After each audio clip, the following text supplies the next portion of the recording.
malalaman talaga ang pinakamatakaw. Ito na lang. Doon mo na pakita. So, subukan natin ngayon. What's up guys?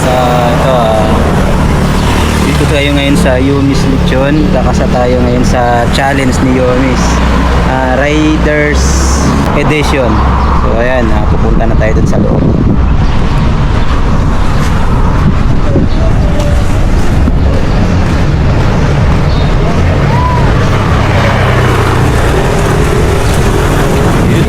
Sa amin, pasok pala.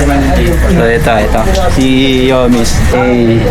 Ito yung mga mga ka-challenge ko. Yun! Mga idol Hey! Yun. Ito yung ano niya. Ito po yung defending champion. Joke lang yun. Ito malalaman talaga ang pinakamatakaw. Ito na lang.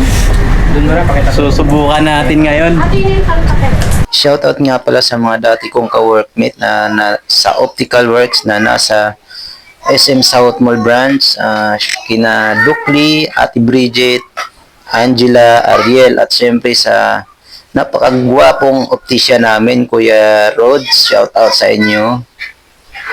At shoutout din sa kasama nating kumasa sa challenge na sila Boss Al, Dagubang Vlogs, kay Paps Joyride. Shoutout sa inyo mga idol. Sakto pre, wala akong almusal tsaka tanghalian.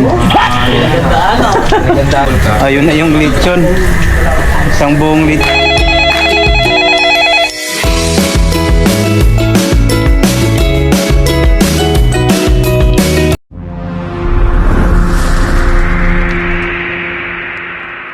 Lechon. Sa tropang gym. Yun. Tropang gym yun. Lalo na kay Boss Mil. Yun. Tingnan mo idol. Yun. May mga vloggers din pala tayong kasama yan. Dagubang Vlog. Gubang Vlogs. Ay, mga idol, pakipalo po. Mga taga-Carmona lang po.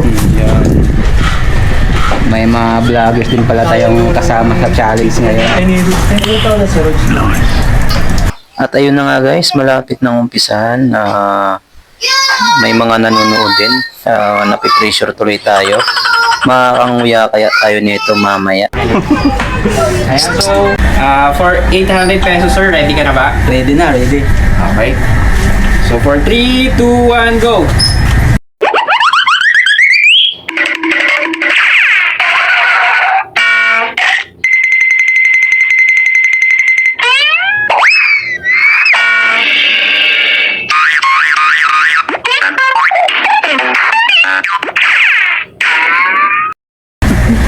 Yun mga idol, so hindi kinaya ni Sir Noel, no? So ang record niya ay 2 minutes and 32 seconds. So ano masasabi mo sir? Unang-una, salamat sa Yumis Lechon. So, ayun guys, no, hindi tayo pumasa sa challenge ni Yumis. Tayo ang pinakamatagal, 2 minutes and 32 seconds. Di tayo pinalad.